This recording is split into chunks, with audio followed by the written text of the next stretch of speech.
Muy bien. Comencemos entonces. Bien, hoy vamos a empezar a ver todos los dispositivos semiconductores que van a ser entonces los componentes principales de justamente todo el equipamiento que está preparado y diseñado justamente para los sistemas de automatización y digitalización. Esta parte, bueno, es un poco eh, pesada, si se quiere, tediosa, pero bueno, necesitamos saber mínimamente qué semiconductores tenemos y para empezar vamos a ver entonces una definición bien bastante detallada de lo que es un semiconductor y principalmente decimos que un semiconductor es un material aislante, ¿sí? Que en ciertas ocasiones, cuando se le añaden algunas sustancias o en un determinado contexto de temperatura, por ejemplo, se transforma en conductor. ¿Sí? Esa sería la definición en una oración, en una línea de texto, en lo que sería un semiconductor. Los semiconductores pueden ser intrínsecos o extrínsecos. Los semiconductores intrínsecos, que también se conocen como extremadamente puros, son cristales que a través de enlaces covalentes de los átomos desarrollan una estructura de tipo tetraedro. A temperatura ambiente, estos cristales tienen electrones que absorben energía que necesitan para pasar a una banda conductora, quedando un hueco de electrón en la banda de valencia, ¿sí? Para que empecemos a entender esto, vamos a ver el dibujito de abajo a la derecha, en donde ¿Qué era la banda de Valencia, profe? la banda de valencia es, digamos, la zona donde están los electrones, ¿sí? Los electrones en estado estacionario, digamos, quietos, ¿sí? Eh, en ese material, si estamos hablando de un semiconductor, ¿no? O sea, esto sería como un esquema más gráfico, digamos, más práctico de lo que sería la composición química interna, ¿sí? De los átomos y los electrones principalmente, dentro de lo que sería un semiconductor, ¿sí? La banda de valencia es el sector donde están los átomos en estado de reposo, ¿sí? Y en el medio hay como una banda prohibida, digamos, donde no hay carga, digamos, donde hay vacío. Supongamos que acá en el medio hay nada, vacío, hay aire si quieren, ¿sí? Y en la banda de conducción va a ser donde van a pasar esos electrones, ¿sí? A producir justamente conducción, ¿sí? A moverse los electrones, ¿sí? Esa sería digamos, en criollo, lo que sería la banda de Valencia y la banda de conducción. En la banda de Valencia los electrones están quietos y en la banda de conducción los electrones se mueven, ¿sí? O sea, producen corriente eléctrica justamente, ¿no? O sea, Ok. se mueven los electrones, ¿sí? Bien, Profe, consulta. sí, ¿De qué depende esa separación entre la banda de Valencia y la banda de conducción? O sea, eso varía depende, la banda eso prohibida, depende, varía. sí, sí, eso ahora vamos a ver, pero sí, varía de acuerdo Ok. al material principalmente, sí. Eh, Profe, bien, sí, ¿quién perdón, quiere? tenía Sí. entendido que la banda de Valencia por ahí estaba dentro de la órbita más lejana del átomo, ¿puede ser? Claro, sí, tal cual. Si vemos un electrón como si fuera digamos, un sistema solar, digamos, donde el centro sería el Sol, sería el núcleo, digamos, el centro, y las órbitas serían los planetas, digamos, el planeta más alejado, ¿sí? Sería la banda de Valencia, ¿sí? O sea, el que está el que tiene menos atracción hacia lo que serían los protones y el núcleo, ¿sí? Eh, es correcto, sí, es correcto lo que decís. Eh, Entonces, bueno, esos son digamos, la definición de los semiconductores intrínsecos. ¿Sí? Los semiconductores extrínsecos, por otra parte, son semiconductores intrínsecos a lo que se le agregan impurezas. O sea, ya no es un material puro, ¿sí? Sino que va a tener hay una aleación, ¿sí? Una mezcla con otro material. Esto se denomina el resultado del proceso, o sea, el dopaje, ¿sí? El dopaje es un proceso que se conoce que es el resultado que ocurre cuando modificamos las propiedades eléctricas de un semiconductor. Entre los semiconductores más empleados, en realidad los semiconductores son generalmente extrínsecos, ¿sí? No son puros, no son materiales puros. Por eso los más empleados en la industria se encuentran el silicio, el azufre, el germanio, y estos elementos se usan para la producción de microchips, transistores, entre otros muchos productos semiconductores.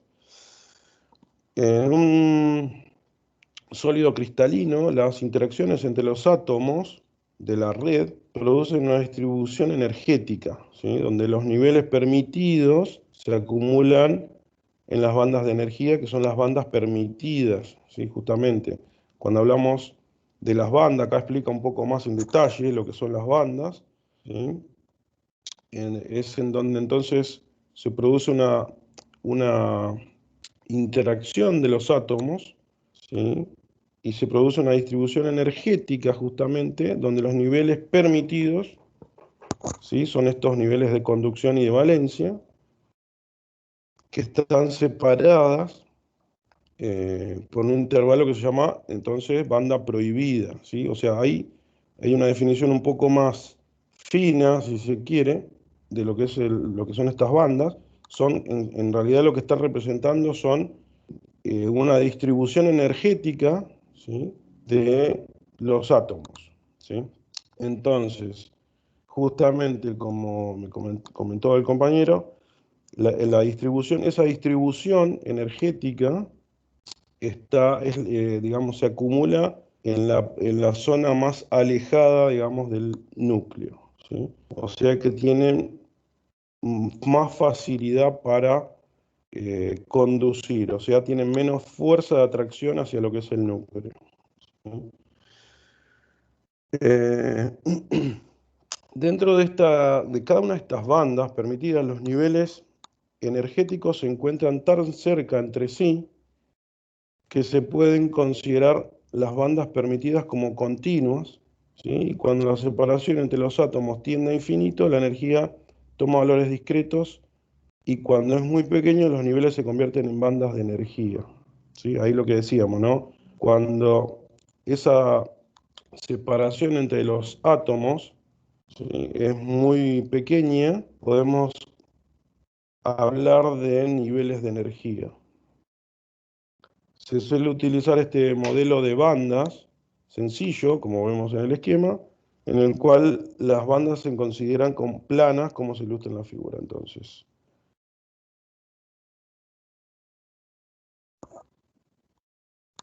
Y hablando entonces ahora ya de física, de movimiento de los electrones, la banda de mayor energía vacía o parcialmente llena se denomina banda de conducción, que es la banda de arriba, ¿sí? O sea, es la que está vacía, está esperando electrones, ¿sí? Y esa es la zona de mayor energía que decíamos, ¿sí? Y la siguiente de menor energía se llama banda de valencia, ¿sí? Es donde la energía está neutralizada, ¿sí? Las cargas están neutralizadas o cuasi neutralizadas, ¿sí? Están esperando algún evento mínimo para justamente pasar los electrones hacia la banda de conducción. En la banda de conducción los electrones pueden aumentar su energía entonces, por ejemplo, por un efecto de un campo eléctrico o efecto de la temperatura, pasando a los niveles superiores de energía siempre que se cumpla el principio de exclusión de Pauli, se llama así este principio, fueran las temperaturas del cero absoluto, que es el 0 grado Kelvin.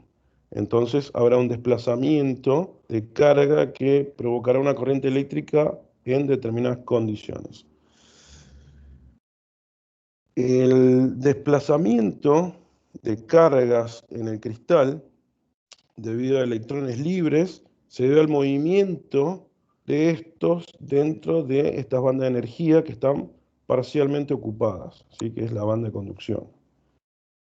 Esta condición constituye la diferencia entre los materiales sólidos, que son de tres tipos principalmente: metales, aislantes y semiconductores. Ahora vamos a hablar un poco entonces de las diferencias que hay entre estos tres tipos de materiales sólidos. Tenemos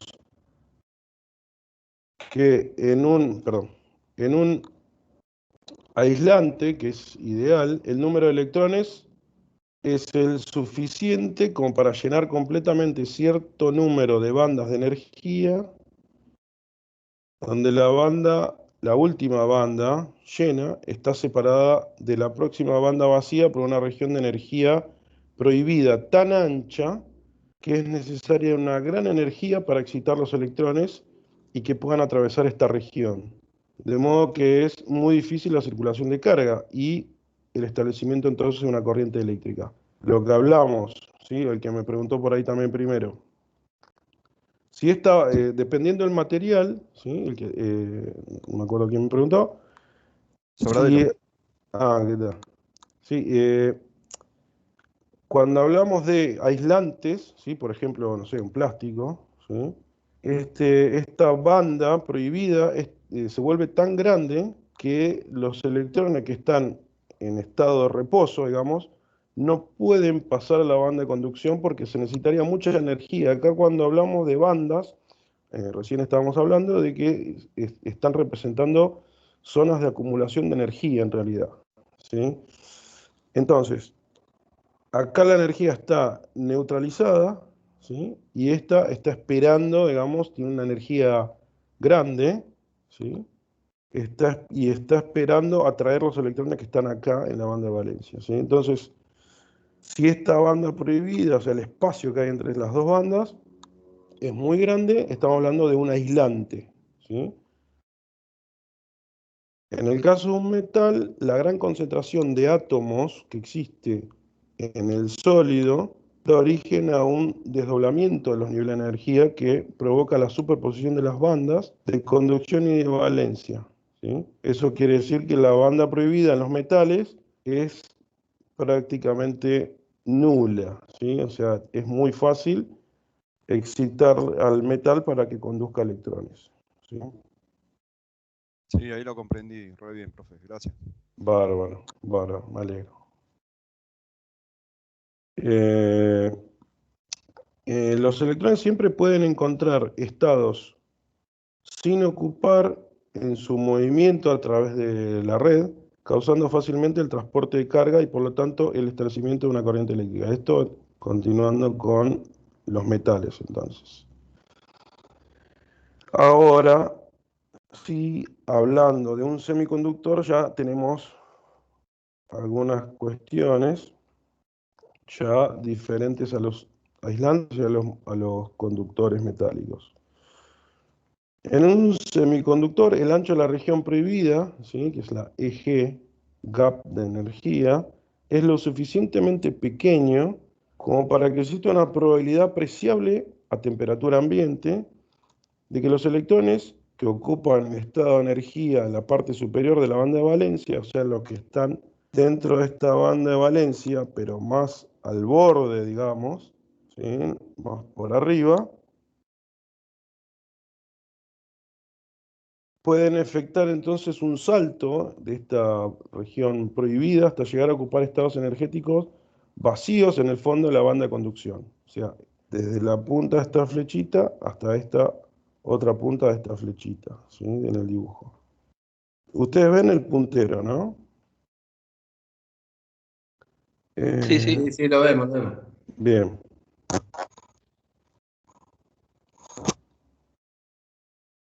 A temperaturas cercanas al cero absoluto, el semiconductor se comporta como aislante, ¿sí? 0 grados Kelvin, ¿sí?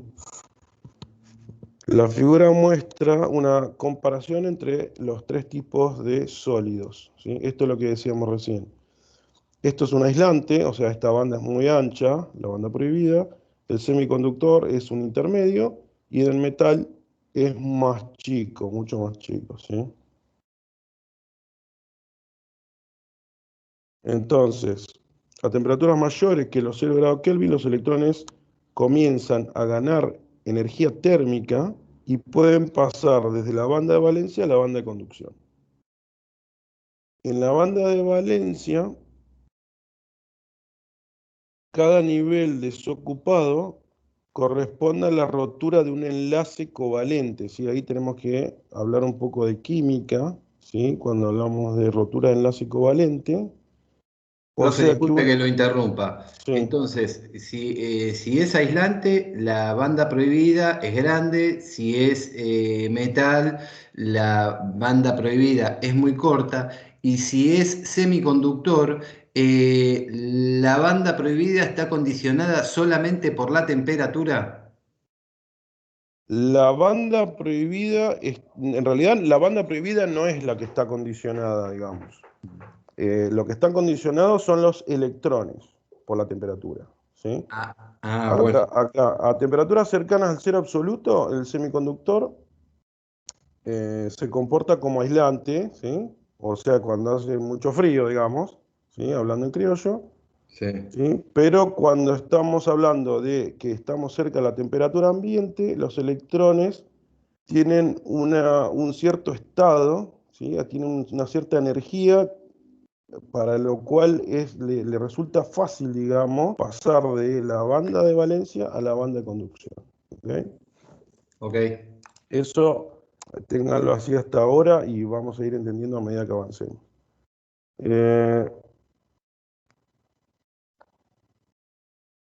Acá, bueno, a temperaturas mayores a los 0 grados Kelvin, los electrones comienzan a ganar esa energía térmica y pueden pasar desde la banda de valencia a la banda de conducción. En la banda de valencia, cada nivel desocupado, ¿sí? O sea, acá ya estamos, o sea, nosotros hasta acá hablamos a grosso modo, digamos, ¿no? En modo macroscópico, si se quiere, ¿sí? Pero acá ya estamos hablando a nivel microscópico, ¿qué es lo que pasa?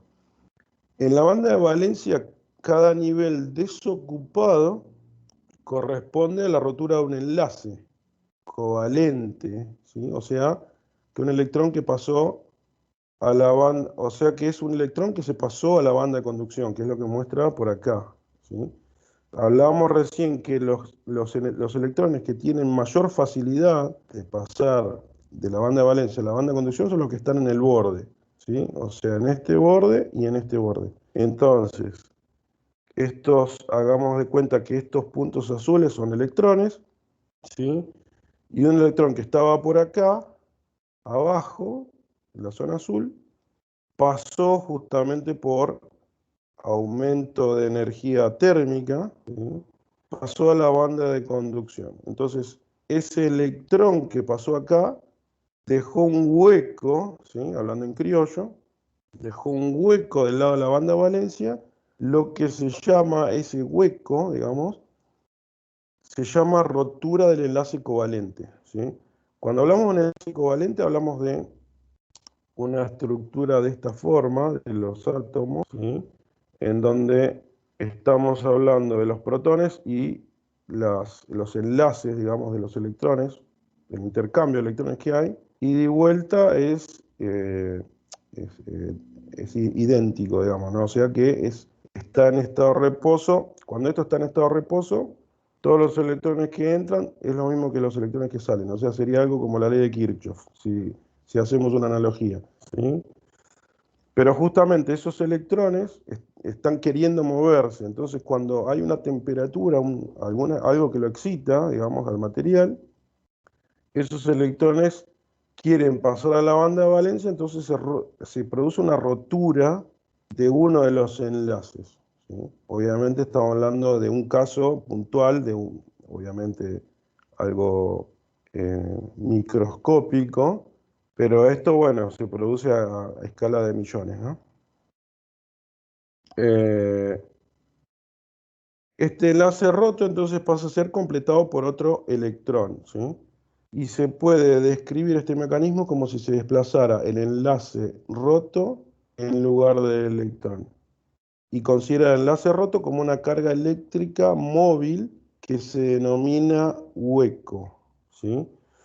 O sea, acá, cuando este electrón, hagamos de cuenta que este electrón se fue de acá, de esta estructura que estaba en reposo, este electrón se fue de acá, pasó de la parte de valencia a la parte de conducción, y este enlace pasó a tener un hueco, o sea, le está faltando algo acá, ¿sí? Hagamos de cuenta que quedó un hueco, ¿sí?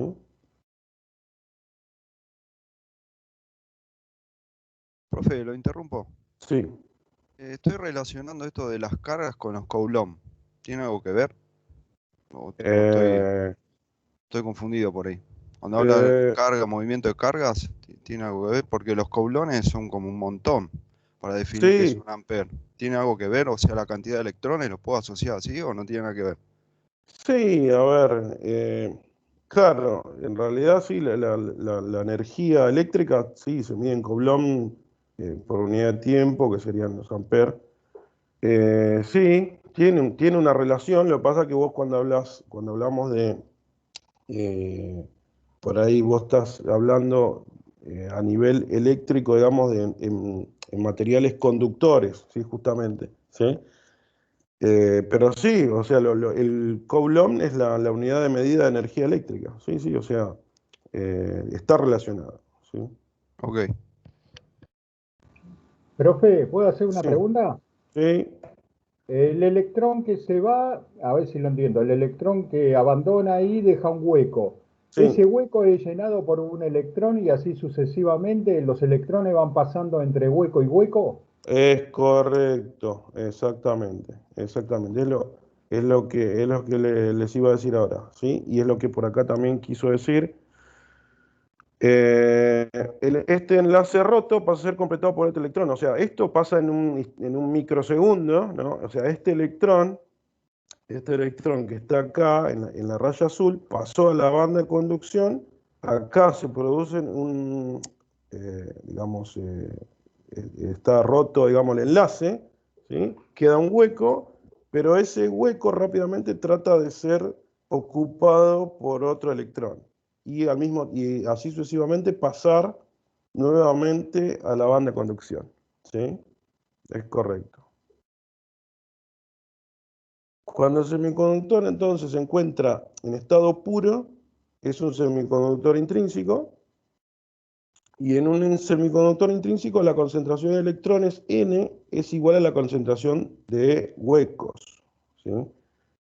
Porque cada electrón que se encuentra en la banda de conducción, hay un hueco en la banda de valencia, ¿ok? Ahora, el semiconductor puro se convierte en extrínseco cuando se le agrega a la red cristalina una cierta cantidad de impurezas, a eso se lo llama dopaje, y se eligen adecuadamente de tal manera que crean niveles de energía permitidos en la banda prohibida, aumentando esa probabilidad de que los electrones y huecos se transformen en portadores de conducción a temperaturas más bajas. ¿Ok? O sea, lo que hace es, para hablarlo en criollo de vuelta, ese dopaje, o sea, meterle impurezas, mezclarlo, o sea, mezclar acá el arsénico con el silicio, por ejemplo, al meter otro material, lo que hace es una especie de achicamiento de lo que sería la banda prohibida, ¿sí? O sea que lo que hace es facilitar más aún todavía la posibilidad de que los electrones pasen de la banda de valencia a la banda de conducción, ¿ok? Eh, Bien, y bueno, esto, bueno, obviamente también va a facilitar que los huecos se transformen en portadores de conducción a temperaturas más bajas. tenemos dos tipos de semiconductores extrínsecos. Uno es tipo N y el otro es tipo P. ¿Sí? Cuando hablamos de, no sé si ustedes escucharon hablar de transistores NPN, PNP, esto está relacionado, ¿sí? Porque habla de justamente las impurezas, de qué tipo de impurezas tiene el semiconductor. Cuando las impurezas pertenecen al grupo 5 de la tabla periódica, que puede ser fósforo, arsénico, antimonio, el semiconductor se denomina del tipo N y las impurezas son donantes, se llaman, porque queda un electrón libre al completar el cuadro de enlace covalente, ¿sí? De 4, el cuadro de 4, ¿sí? Enlace covalente, con 4 átomos de silicio vecinos, que es este ejemplo que está acá, ¿sí? Acá está mostrando las impurezas donantes porque queda un electrón libre al completar los 4 enlaces covalentes, ¿sí? Por acá está el electrón libre, ¿sí? Bien. Ahora, cuando las impurezas añadidas pertenecen al grupo 3, que puede ser aluminio, galio, boro, indio, etc., el semiconductor se denomina al tipo P y las impurezas se denominan aceptoras, ¿sí? Y en este caso, al querer formar un enlace covalente con 4 átomos vecinos, entonces de silicio, queda un enlace sin completar, o sea, queda un hueco, ¿sí? Por lo tanto, en los semiconductores de tipo P, los portadores mayoritarios son los huecos, ¿sí? O sea, hay más huecos que enlaces formados, ¿sí? Perdón, siempre hay un hueco en todos los enlaces formados, como mínimo, ¿sí? Profe, En el, sí. ¿lo podemos decir que P con hueco que vendría a ser positivo y los N negativos que queda electrones, carga de electrones? Claro, eso sería, sí, tal cual. Los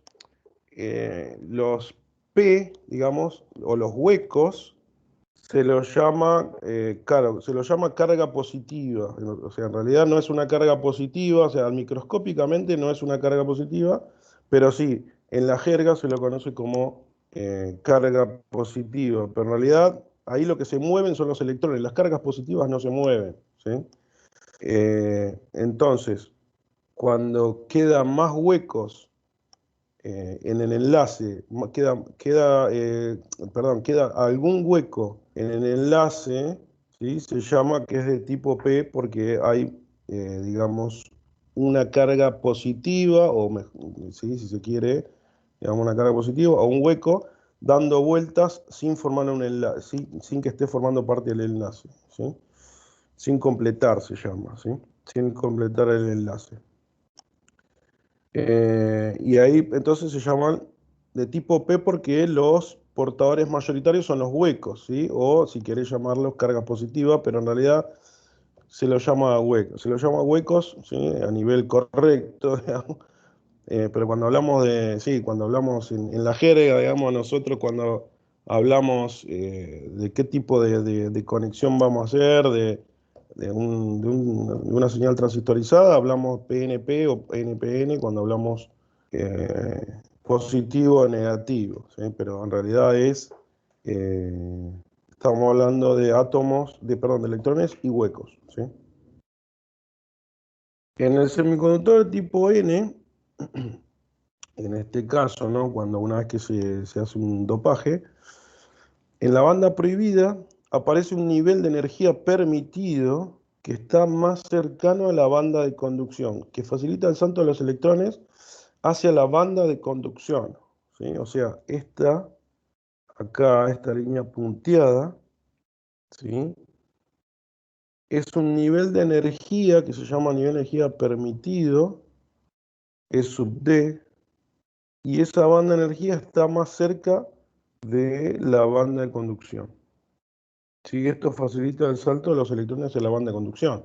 ¿Sí? O sea que en vez de hacer un salto como dijimos al principio, directo, de esta banda hasta esta banda, tiene como una banda intermedia que lo que hace es facilitar justamente que el electrón pase con menor energía, ¿sí? Ustedes imagínense que para saltar de acá hasta acá de una vez, yo necesito más energía, ¿sí? Imagínense que estoy saltando una escalera, si se quiere, ¿sí? Y yo estoy acá abajo y quiero saltar a esta banda naranja, ¿sí? De la verde a la naranja.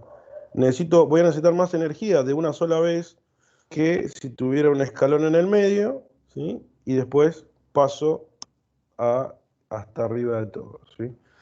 O sea que esto facilita entonces el pasaje de electrones de la banda de valencia a la banda de conducción. Esto es en el tipo N, o sea, en el semiconductor de tipo N. De la misma manera, en el semiconductor de tipo P, ¿sí? La banda en la banda prohibida aparece también un nivel de energía permitido, E sub A, que está cercano a la banda de valencia, o sea, está más por abajo. En el otro caso estaba más cerca de la banda de conducción, que facilita el salto de los electrones también a la banda de conducción. O sea, se genera un escalón, pero más cerca de la banda de valencia hacia la banda de conducción, ¿sí? Y acá se ve el esquema, digamos, de lo que sería un enlace covalente de tipo P, donde hay un hueco acá que sobra. La diferencia respecto del gráfico anterior es que sobra un electrón y en el otro está un hueco sin ocupar por un electrón, ¿sí? Así se dice correctamente. Ahora, en general, a temperatura ambiente, que son los 300 Kelvin, todas las impurezas se encuentran ionizadas, ¿sí?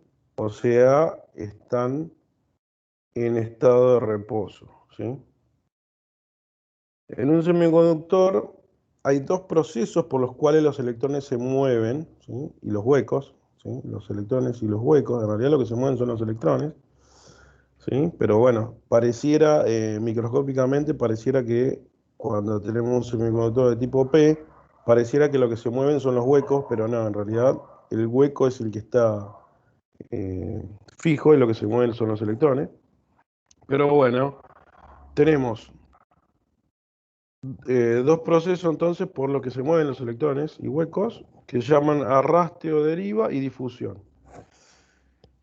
Estos movimientos contribuyen al desplazamiento de carga y por lo tanto se establecen las condiciones adecuadas, una corriente eléctrica, ¿sí?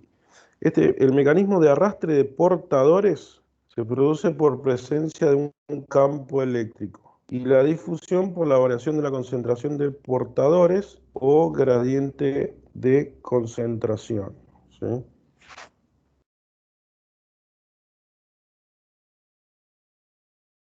Ahora, cuando veamos entonces un poco más lo que es la física eléctrica de los materiales, cuando hablamos de la juntura PN, que es el principio fundamental de los diodos, ¿sí? Vamos a terminar de entender todo lo que estuvimos hablando. Las junturas PN son uniones entre materiales, ¿sí?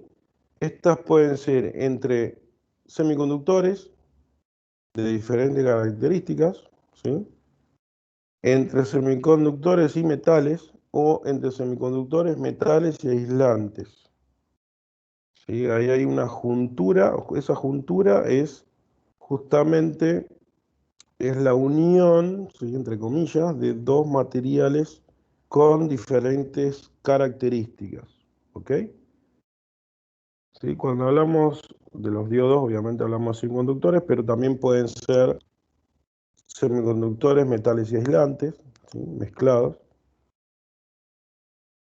Las junturas constituyen las estructuras básicas de cualquier dispositivo electrónico discreto, ¿sí? Como un diodo, formado por un dispositivo único o de un circuito integrado formado por miles de dispositivos interconectados sobre un mismo chip.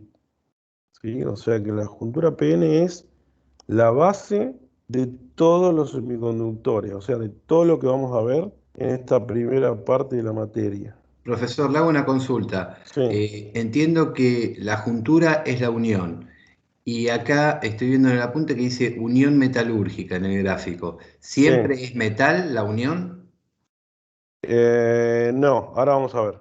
Ahora vamos a ver. No siempre es metal, puede ser semiconductor, puede ser aislante también, ¿sí? Ok. Ahora vamos a ver las diferencias. Bien. Las junturas constituyen entonces estructuras básicas de cualquier dispositivo. Una juntura PN se forma cuando se ponen en contacto una región de tipo P y otra de tipo N, como la que vimos recién, ¿sí? O sea, una que tiene mayormente huecos y otra que tiene mayormente electrones, ¿sí? En las uniones covalentes de los materiales, ¿sí? Cuando hablamos apropiadamente. Esto se llama homojuntura, ¿sí? Cuando hablamos de una región de tipo P y otra de tipo N, cuando estamos hablando de los mismos materiales semiconductores, hablamos de que es una homojuntura, ¿sí? O también puede ser de materiales semiconductores diferentes. La interfase que separa las regiones P y N se denomina unión metalúrgica. Este contacto no puede ser realizado colocando en forma adyacente un material con otro debido a la discontinuidad que se produciría, ¿sí? O sea, generalmente la juntura PN se obtiene cambiando el dopaje del material de tipo N a tipo P o viceversa, ¿sí? Se hace un dopaje diferente por diferentes procesos, justamente el proceso de difusión, que puede ser, ¿sí?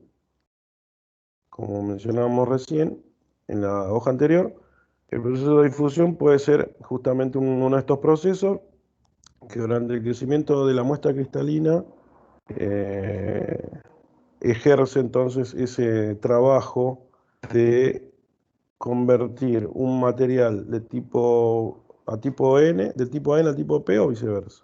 ¿Ok? Acá vamos a ver un poco más gráficamente cómo es el comportamiento físico al formarse la juntura PN entonces. Al poner en contacto los materiales sin tensión aplicada externa, se produce en la zona de la unión metalúrgica una difusión de portadores mayoritarios, huecos de la región P a la región N, y electrones de la región N a la región P. O sea que hay como una transferencia, ¿sí? Hay una transferencia, ahí lo ven gráficamente, hay una transferencia de los huecos hacia la parte de semiconductor de tipo N y de electrones hacia la parte de semiconductor tipo P, ¿sí? Y ahí se genera una región de carga espacial, se llama, en lo que es la unión, digamos, de los dos semiconductores.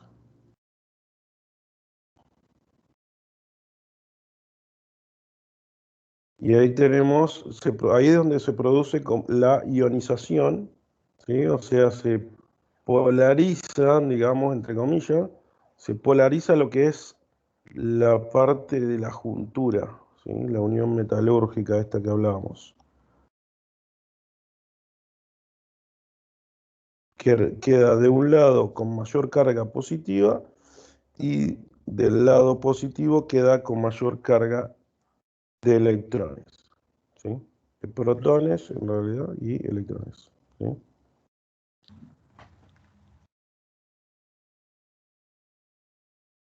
Ahí vemos nuevamente el esquema con esta región de carga espacial sin portadores móviles, o sea, está neutralizado, está polarizado eso. donde los huecos, al pasar del lado N, dejan impurezas aceptoras ionizadas que forman una carga negativa N sub A, o sea, del lado izquierdo. ¿Sí? Los huecos pasaron para allá, esto quedó cargado negativo, con electrones, ¿sí? Negativamente. Y viceversa. ¿Sí?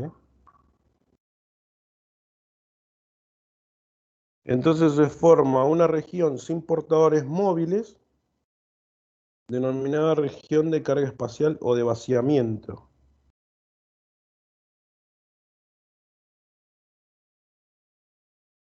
La diferencia de carga neta induce un campo eléctrico en la región cercana a la unión dirigido desde la región N hacia la región P. ¿Sí? O sea, se produce un campo eléctrico en este sentido, desde la región verde hacia la región P.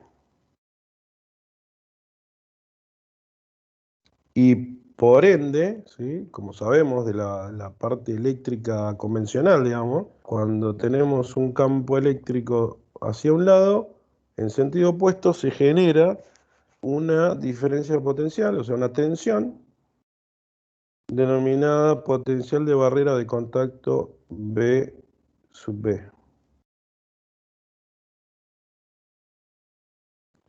Este campo eléctrico inducido E, entonces, se opone a la difusión de los huecos del lado P al N y de los electrones del lado N hacia el lado P. Este mismo campo produce una fuerza de arrastre sobre los portadores opuesta a la fuerza de difusión. Y en el equilibrio, las dos fuerzas deben ser iguales debido a que sin polarización externa, la corriente neta es nula. ¿Sí? Todo esto que vimos hasta acá se produce en estado de, o sea, en estado de natural, digamos, a temperatura ambiente, sin ningún tipo de excitación externa, de ninguna manera, de ningún tipo, ¿sí? O sea, esto se produce solamente al formar la juntura, digamos, al unir esos dos semiconductores, digamos, dopados de tipo N y de tipo P, ¿sí? Eso en reposo, ¿sí? Ahora, la juntura P en circuito abierto, o sea, se llama, ¿no? En circuito abierto se llama cuando no tenemos ningún tipo de excitación, no hay tensión aplicada, no hay nada, no hay temperatura, no hay nada que haga que conduzcan más o menos estos electrones, ¿sí? Estas cargas. Ahí están los iones fijos, positivos y negativos.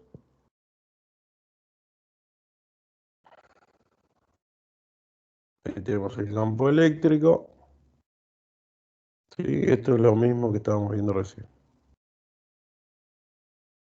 Y acá aparece lo que es la ecuación, obviamente, de estabilidad, ¿sí? De reposo de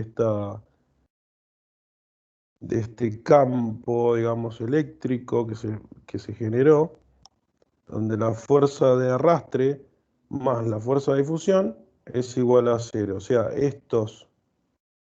esta energía que se genera tirando como de un lado para el otro, imagínense que esto es cuando estamos tirando la cuerda, cuando jugamos a tirar la cuerda, ¿sí? Estamos tirando con la misma fuerza de un lado y con la misma fuerza del otro. O sea, la sumatoria de esas dos fuerzas, midiéndola acá en el centro, es cero, ¿sí?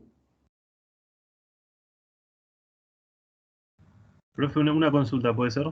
Sí, Entonces tenemos que esos huecos están atrayendo a los electrones, esos huecos en la región N están atrayendo a los electrones de la región P. Digamos, esas serían las fuerzas.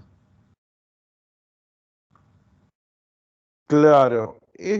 O sea, acá en la región N, o sea, la región negativa, si se quiere, ¿sí? Atrae los huecos, ¿sí? Estos son los huecos, ¿sí?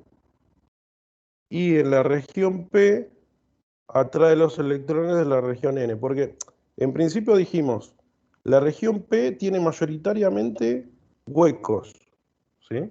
Y la región N tiene mayoritariamente electrones, ¿ok?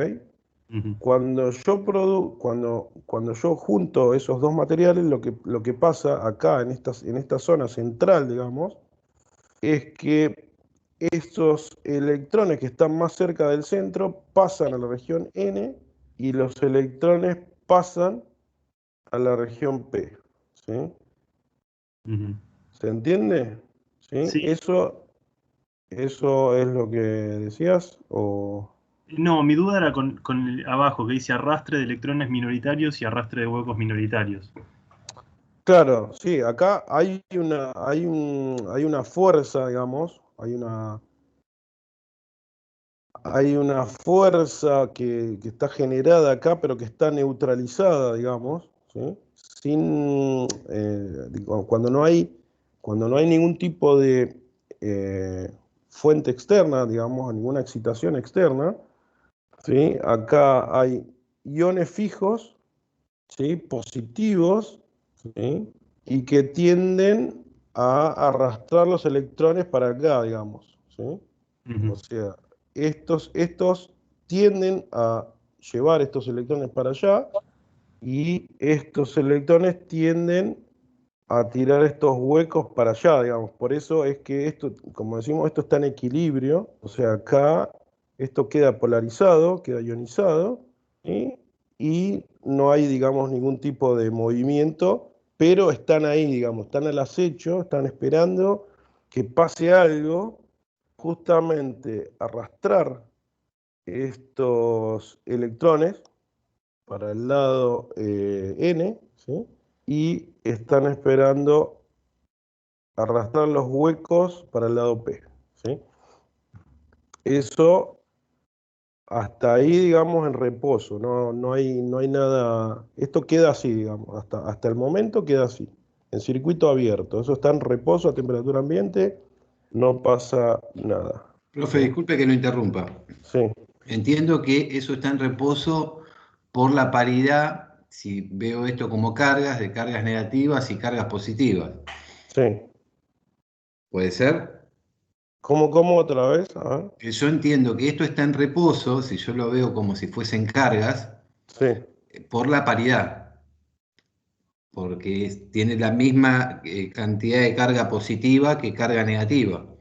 Exacto, sí, es por el tipo, claro, es por el tipo de material, digamos, que son semiconductores que tienen, claro, tienen generalmente son de la misma composición química, digamos, tienen silicio y alguna aleación más, que arman la misma estructura cristalina, se llama así a los enlaces covalentes, que justamente lo que hacen es al estar dopados de una forma similar, nada más que de un lado están dopados para ser mayormente positivos, o sea, con mayor cantidad de huecos, y el otro mayormente negativos de tipo N, ¿sí? Entonces, es por eso que se forma justamente esta polarización, acá esta ionización, ¿sí? Que están en el centro, ¿sí? Esto ocurre solamente en la región central, ¿no?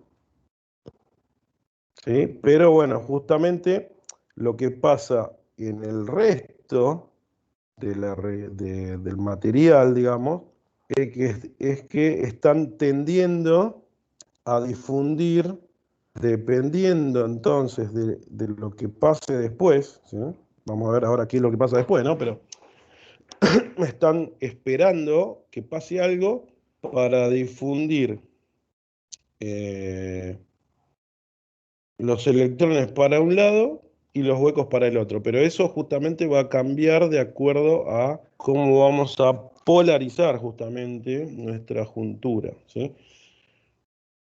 Pero hasta ahora quédense con esa idea. Acá esto está en reposo y esto está ahí, está al acecho para seguir haciendo lo mismo que hizo acá, ¿no? De pasar eh, huecos para la derecha y electrones para la izquierda, ¿sí?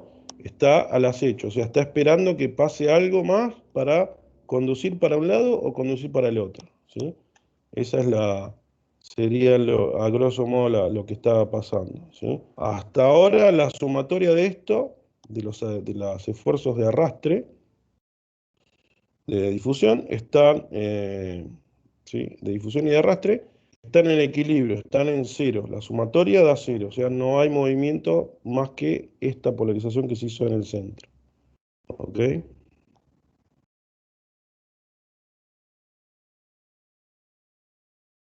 Ahora, como dijimos, la región de tipo P está formado, digamos, el semiconductor está dopado con impurezas aceptoras, ¿sí? O sea, con mayor cantidad de huecos, ¿sí?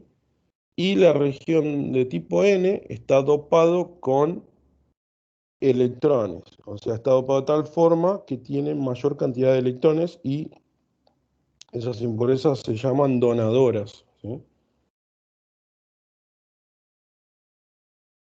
Y en esta unión metalúrgica, ¿sí? Se genera entonces la región de carga espacial que vimos recién. Ahora, acá hay una región que en estado de reposo está neutro, ¿sí? Y en este lado está la región de tipo N neutro, ¿sí? Del lado de la región de tipo P, podríamos colocar un terminal y lo vamos a llamar ánodo, y del lado de la región de tipo N, donde hay mayor cantidad de electrones, lo llamamos cátodo.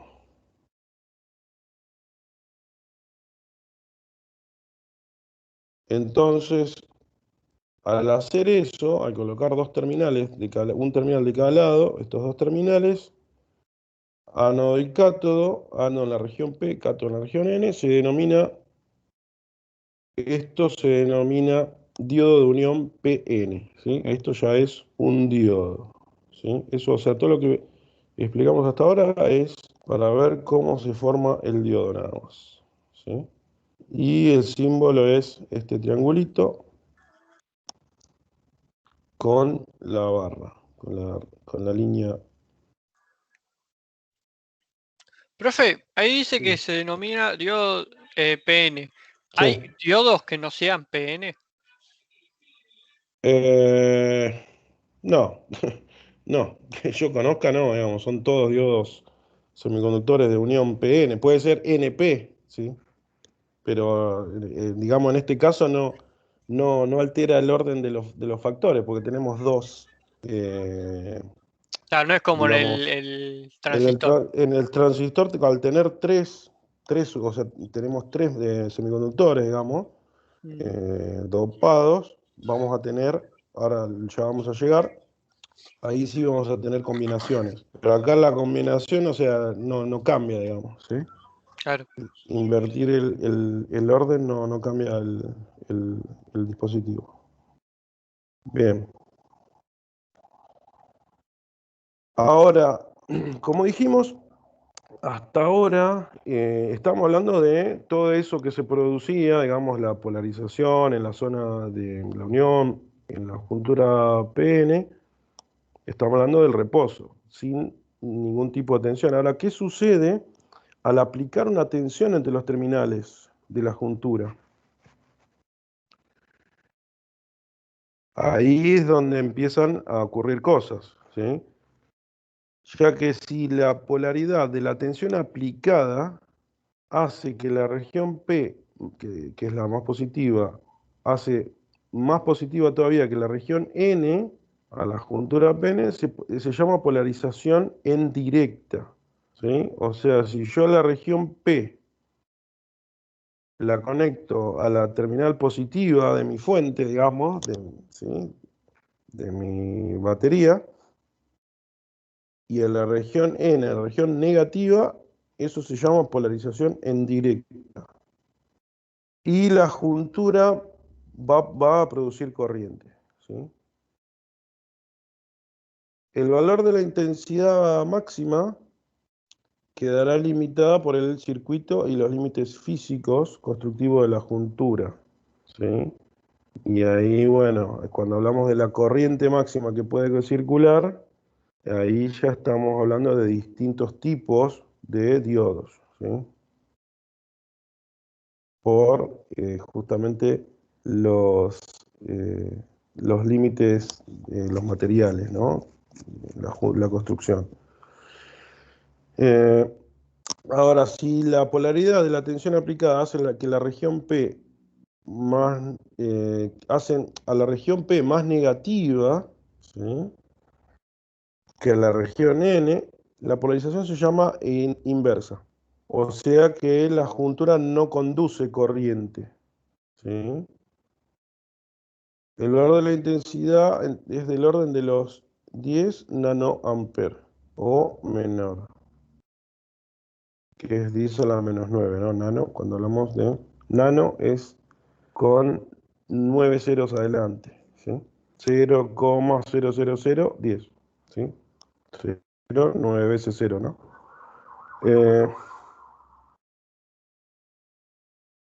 La conclusión entonces es que la juntura PN tiene un comportamiento rectificante, ¿sí? ¿Qué significa esto?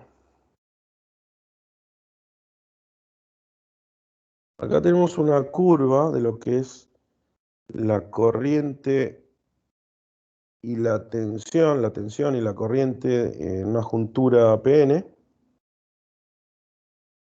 ¿sí? Y tenemos que, bueno, del lado que está en polarización directa, tenemos que la corriente aumenta, ¿sí?, en forma de parábola, a medida que aumenta la tensión, hasta que llega a un límite, ¿no? O sea, si sigo aumentando la tensión, ya la corriente no aumenta más perdón, la corriente aumenta infinitamente y ahí estaríamos en problemas, ¿sí? Y acá se habla de una corriente inversa de saturación del lado de la polarización inversa, que es justamente la máxima corriente inversa que puede soportar el dispositivo. Esta curva está dada por una ecuación que es esta, que es la corriente en directa, es la corriente de saturación por esta exponencial de B en directa sobre la tensión total, ¿sí?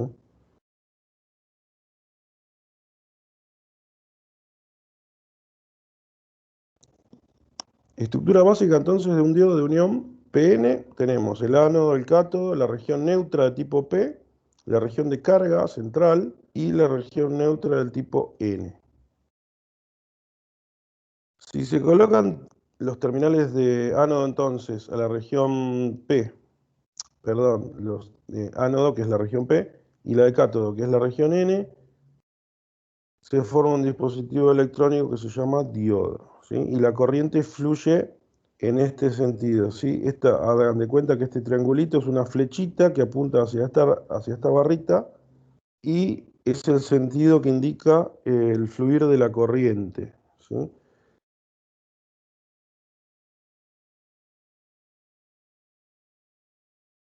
Entonces, el próximo paso es estudiar al diodo de unión como un elemento de circuito, ¿sí? Y ahora sí ya vamos a entender por qué es que tiene un comportamiento rectificante y que también se lo puede llamar como una llave, digamos, ¿sí? O una válvula, mejor dicho, del paso de corriente hacia un lado y hacia el otro no fluiría la corriente, ¿sí? Esto es el mismo gráfico que estábamos viendo recién, ¿sí? O sea, de este lado no hay conducción, que es la polarización inversa, y del lado de la polarización directa sí tenemos un fluir de la corriente, ¿sí? Hasta un cierto punto también. Esto está dado por la ecuación de Shockley. El fabricante, ¿cómo informa los datos? ¿Sí? Por medio de una hoja de datos. Justamente en la hoja de datos encontramos información necesaria para operar al dispositivo y sin exceder sus límites, ¿sí? Justamente dado por esa curva, ¿sí? Esa curva me está diciendo que hay una tensión máxima que se le puede aplicar y que de lo contrario mi diodo se va a quemar porque la corriente se iría al infinito, ¿no? ¿Sí? Si vemos de vuelta este gráfico, si yo lo polarizo en directa, ¿sí? Estamos hablando de la tensión positiva y la corriente positiva empieza a aumentar, aumento la tensión y la corriente aumenta, ¿sí? Ahora llega a un cierto punto donde le sigo aumentando la tensión, pero la corriente empieza a aumentar ya a gran escala, ¿no? Se va para arriba esto. Si yo aumento mucho la tensión, la corriente va a tender a infinito, o sea que se va a calentar el diodo y se va a quemar, ¿sí? Eso en la jerga de los talleres de mantenimiento.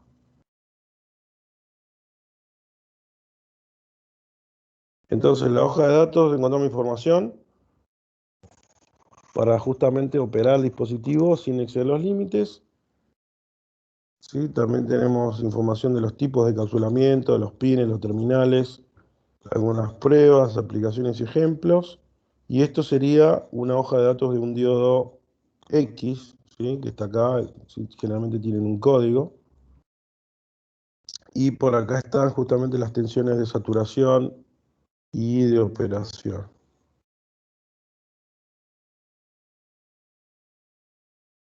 Esta es una familia de diodos, la 1N4001, ¿sí? Y el tipo de encapsulamiento lo dice por acá que es DO41. Estos son los valores límites de corriente, de funcionamiento, de potencia y las características estándar de funcionamiento Eso es normal. un diodo lento, ¿no, profe? No me puse, no me puse a fijar puntualmente, ¿sí? No, acá no es imprescindible que entiendan qué tipo de diodo es, sino que la idea es que vean cómo es una hoja de datos de un diodo en general, Ujú. dónde está la información, digamos. Pero no me puse a fijarlo. ¿Por qué decir que es lento? Porque dice que para llegar a un amper tiene que tener 1,1 volt. Y creo que era 0,7 volts los diodos normales. Claro, sí, Es sí puede ser, el sí, valor sí. normal que siempre enseñan. Sí, ahí vamos a ver justamente la corriente de saturación, la tensión de saturación, ¿sí? Que es la B de gamma, que es sí, 0,7, ahora lo vamos a ver. No lo veo el que dice dónde llega a 1 amper, perdón, a 1 volt. Ahí, ese, tensión forward voltage, dice. Ah, sí, Ahí. 1,1, sí, sí, sí. Es un diodo, sí, un poco especial a lo estándar, digamos, sí. Sí, tiene un pequeño offset ahí de tensión que podría ser, sí, podríamos llamarlo que es un poquito más lento. Ahora tenemos una modelización de un diodo por aproximamiento lineal, se llama, para analizar rápidamente los circuitos con diodos, ¿sí? Cuando hablamos entonces de polarización directa, la tensión en directa es positiva y la llave está cerrada, ¿sí? Y cuando hacemos una polarización inversa, entonces es una llave abierta. O sea, como decíamos, la corriente fluye desde el ánodo hacia el cátodo, ¿sí? Y en el caso de la polarización directa, ¿sí? Cuando aplico tensión entonces positiva al ánodo y negativa al cátodo, la polarización es directa, ¿sí? Y esto es como una llave cerrada, o sea, como si no hubiera nada en realidad, ¿no? O sea, como si el circuito lo cerrara, ¿sí? Cuando aprieto una tecla de la llave de la luz de mi casa, ¿sí? Esto es una llave cerrada. Y si lo polarizo al revés, es una llave abierta. ¿Ok? Son las dos funcionalidades que tiene, ¿sí? Llave cerrada, ¿sí? Con polarización directa. Y acá tengo una resistencia que es un consumidor, ¿sí? Y puedo encender la lamparita, digamos. Esta es la llave, es, digamos, polarización directa, se cerró y se prendió la lamparita. Si lo polarizo al revés, o sea, el negativo hacia el ánodo y viceversa, esto es una llave abierta. O sea que estaríamos hablando de la polarización inversa de este lado del gráfico de este 4 cuadrantes que estábamos viendo. Profesor, ¿lo interrumpo? Sí, Ahí, ¿de qué depende que sea una llave abierta y una cerrada? ¿De qué tensión estamos hablando? O sea, y justamente depende de las características del diodo, ¿sí? Eso es lo que estábamos hablando recién. Y justamente ahora vamos a pasar a ver en detalle eso, ¿sí? Ahora, acá, cuando ahí están hacemos los 0,7, esos que estaban hablando sí, con uno. acá están los 0,7, claro, hay una tensión mínima que tenemos, o sea, esta tensión mínima en realidad es una modelización ideal, ¿sí? O sea, no es algo, es una aproximación en realidad, ¿sí? No es algo que se repite en todos los casos, ¿sí? Por eso es que cada diodo tiene una hoja de datos y va a tener un valor diferente, ¿sí? El 0,7 es un valor promedio, digamos, pero en el ideal lo marcamos como tensión umbral, digamos, de polarización directa a los 0,7 volts para el silicio, ¿sí?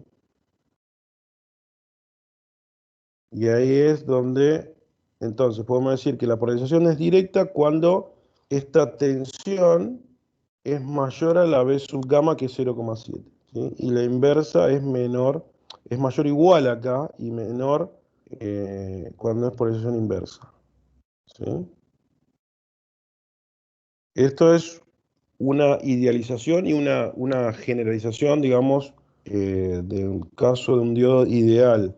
No, ya les vuelvo a repetir, no es para todos los casos, digamos. O sea, hay algunos que por ahí se polarizan con menos y otros con más. Y es justamente lo que bien ahí el compañero apreció, que en esa hoja de datos lo que se veía era que el diodo se polariza a 1,1, ¿sí? En ese modelo, digamos, ¿no? Por eso hay que ver siempre la hoja de datos de todos los dispositivos, no solamente los diodos, de todos los dispositivos, ¿sí? Porque los ensayos de laboratorio varían de acuerdo a lo que es la teoría, digamos, puede variar, ¿sí? Bien, O sea, te interrumpo de nuevo. O sea, vos sí, necesitas esa tensión, esa 0,7, 1 y pico, ujú, para que haya circulación de electrones entre esas dos capas, P y N. exacto, Exacto. exacto, correcto, exactamente. O sea, supongamos que tenemos 0,5 volt y digamos que la llave no estaría toda cerrada, digamos, estaría cerca de cerrarse, pero no está cerrada, ¿sí? O sea, supongamos que es esa llave, supongamos que es una barrera del tren, digamos, que está bajando, ¿sí? Cuando termina de bajar es cuando empieza a conducir corriente. Si estamos en 0,5 volt, todavía no terminó de bajar, ¿sí? Y cuando llegamos a los 0,7, ahí se terminó de cerrar la barrera y empezó a conducir corriente, ¿sí? Ese es el umbral teórico, ¿sí? Correcto, correcto la apreciación, ¿sí?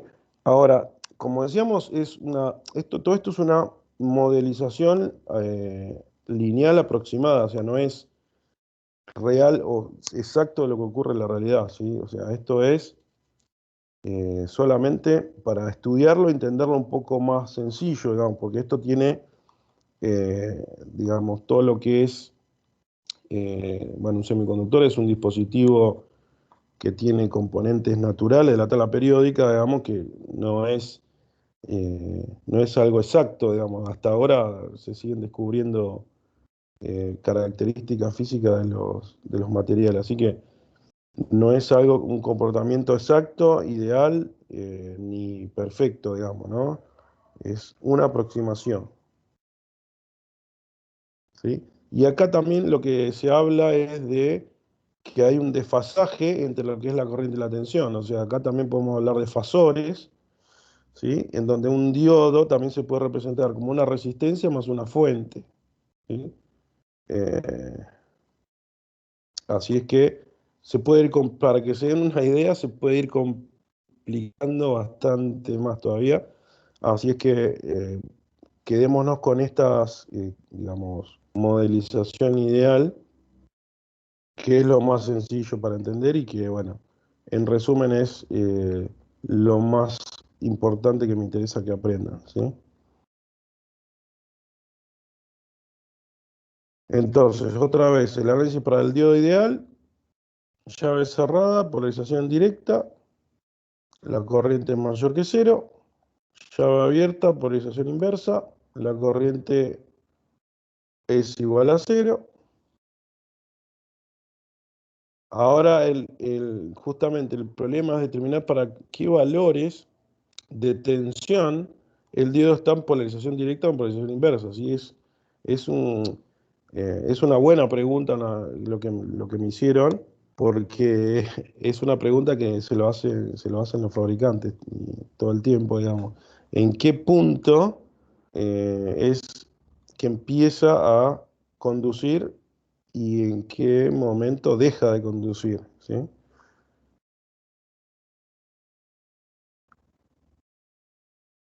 También tenemos diodos de potencia, o sea, justamente hablando de diodos y de la construcción, como lo dijimos al principio, va a depender del tipo de material, del volumen, de las características físicas del diodo, para ver cuánta corriente voy a poder manejar también, ¿no? Porque hay corrientes, hay diodos que manejan corrientes muy bajitas, pero yo para todo lo que es automatización, para todo lo que es manejar arrancadores de motores, para modelizar eh, lo que son variadores de velocidad, todo lo que es circuito de potencia, digamos, electrónica de potencia, necesitamos tener diodos que conduzcan más corriente, o sea, que trabajen con mayor potencia, ¿sí?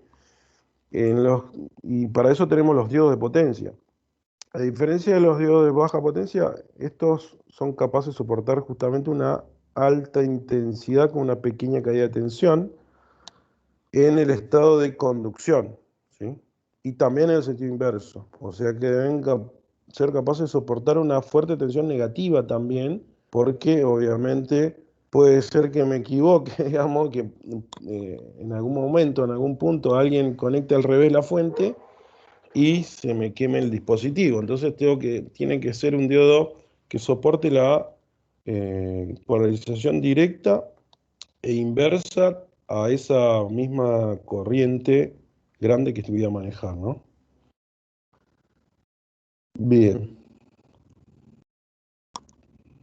acá tenemos algunos tipos de diodos de potencia. No, como les dije en la clase, la primera clase, no les voy a pedir que se acuerden ni la hoja de datos de los diodos que estamos viendo en clase, ni estos datos tampoco, digamos, ¿no? O sea, simplemente quiero que entiendan que hay distintos tipos de diodos y de potencias de diodos, ¿sí?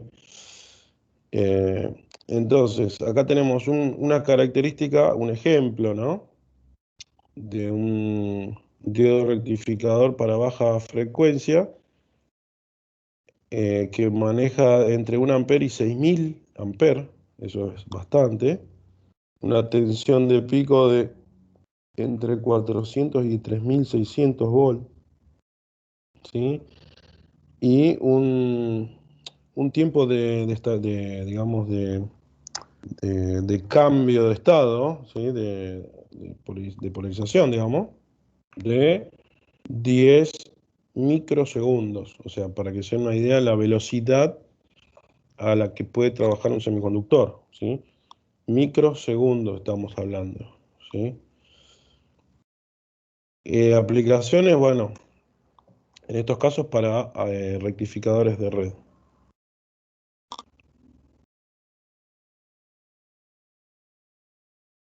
Este ejemplo dice que es un diodo rápido y ultra rápido.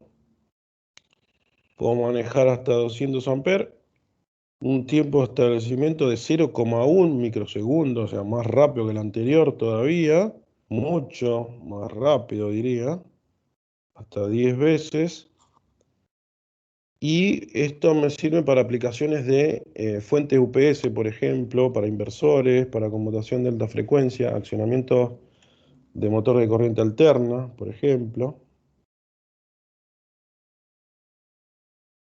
El diodo Schottky,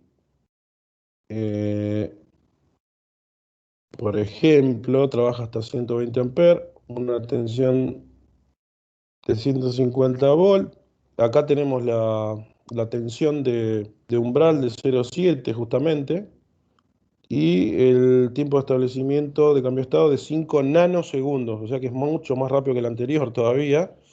Y esto se usa en fuente switching, por ejemplo, para variadores de velocidad, ¿sí? Eh, ¿Sí? O cargadores de batería, por ejemplo, también. Estos son algunos ejemplos nada más. Hay otros diodos para aplicaciones más especiales, todavía que son para alta tensión y para altas corrientes. Sí, esto lo puse a modo ejemplo nada más, como para que vean la variedad que podemos tener. Ahora, hace un ratito, cuando empezamos a hablar del diodo, dijimos que el diodo tiene un comportamiento rectificante, ¿sí? O sea, puede trabajar como un rectificador, ¿sí? Y continuando con el análisis para un diodo ideal, ahí está polarizado en directa, en el circuito, el diodo, y vemos cómo la tensión B sub S en el diodo es la misma que la tensión aplicada, ¿sí?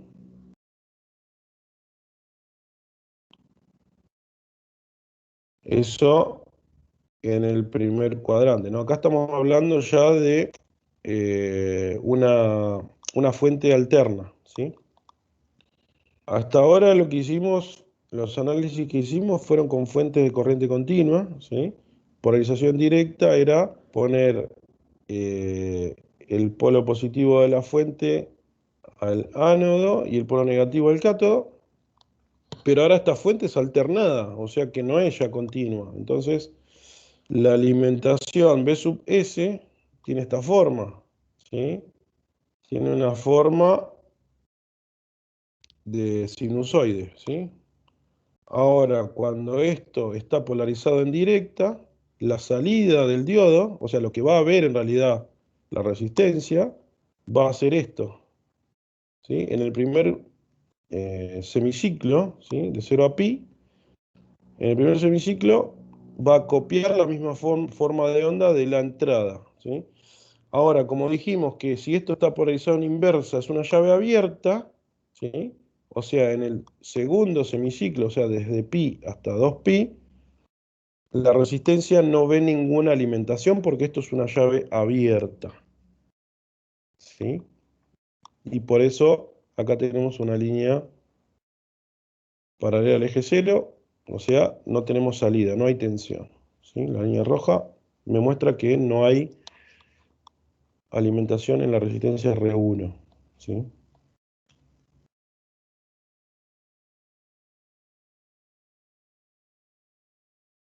Ahora tenemos un circuito recortador con diodo ideal, donde la B sub S está dado por esta ecuación, una señal alterna de 12 volts. La ecuación de la malla, que es la sumatoria de las caídas de las tensiones, igual a 0. Queremos encontrar la forma de onda de la tensión en B sub 0, que sería B sub D, supongo que debe ser, ¿no? En la caída de B sub D. Ahora, considerando entonces que la corriente es 0 y la B sub R, o sea, la caída de tensión en la resistencia es 0, tenemos que B sub S menos B sub D es igual a 0, entonces B sub D es igual a B sub S. ¿Ok? Tenemos, o sea, polarizado en directa, ¿sí? Polarizado en directa, la caída de tensión en el diodo es la misma que la fuente. Entonces, el diodo conduce para B sub D mayor a 0, y como B sub D es igual a B sub S, conduce para B sub S mayor que 0, ¿sí?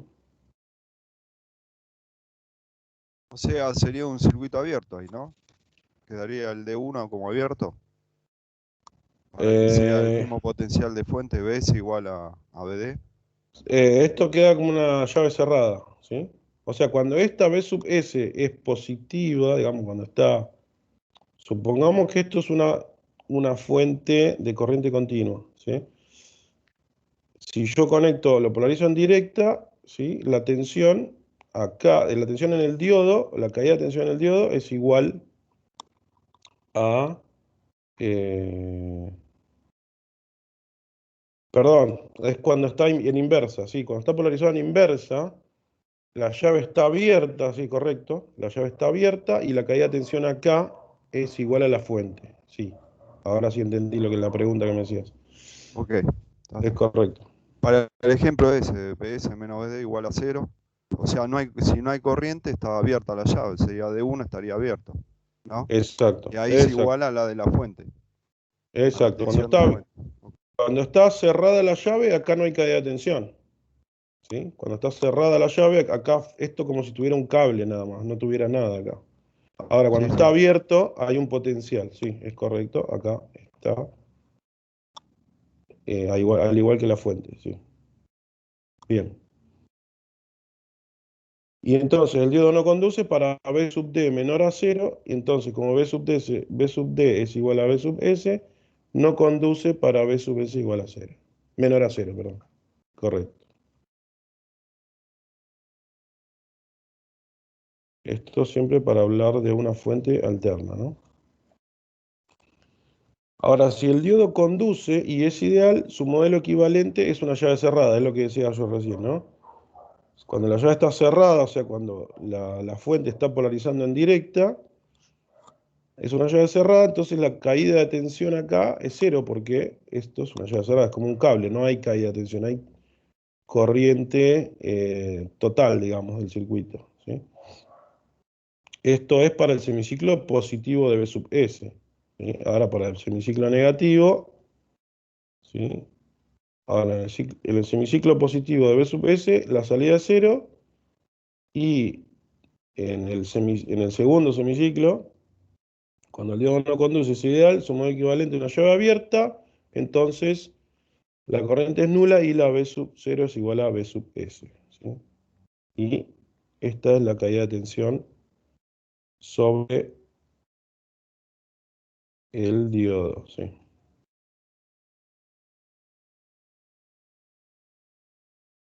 Y ahora, haciendo un análisis para el diodo con la tensión umbral de 0,7 y la resistencia desviadora, digamos, 0, o sea que esto es una recta, no tiene desfasaje,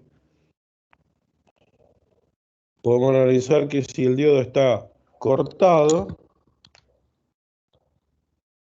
entonces la I sub D es igual a 0 y la B sub R es igual a 0.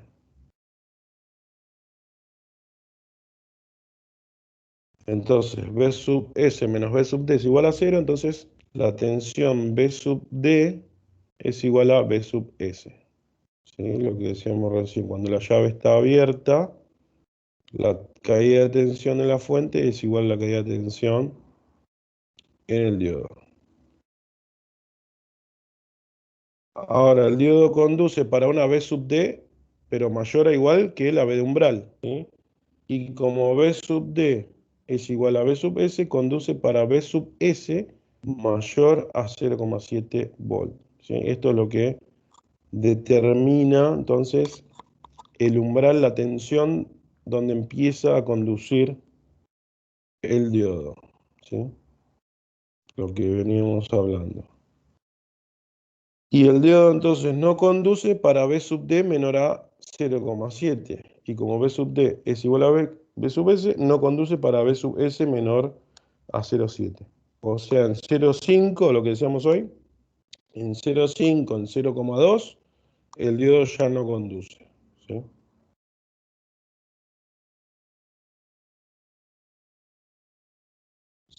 Siguiendo con el análisis, eso es el resultado. Haciendo ese mismo análisis, el circuito entonces lo que hace es recortar el semiciclo positivo de V sub S, ¿sí? O sea, en esta primera parte, hasta pi, no hay salida de tensión en el diodo, y en la segunda parte sí hay caída de tensión negativa, ¿sí? Porque se va para abajo del cero, ¿sí?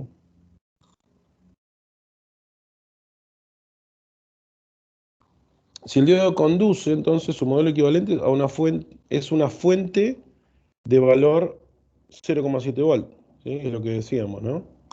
Podemos también reemplazarlo por una fuente de tensión de 0,7 volt. O sea, tenemos esta V sub 0 ahí intrometiéndose en lo que sería la fuente principal.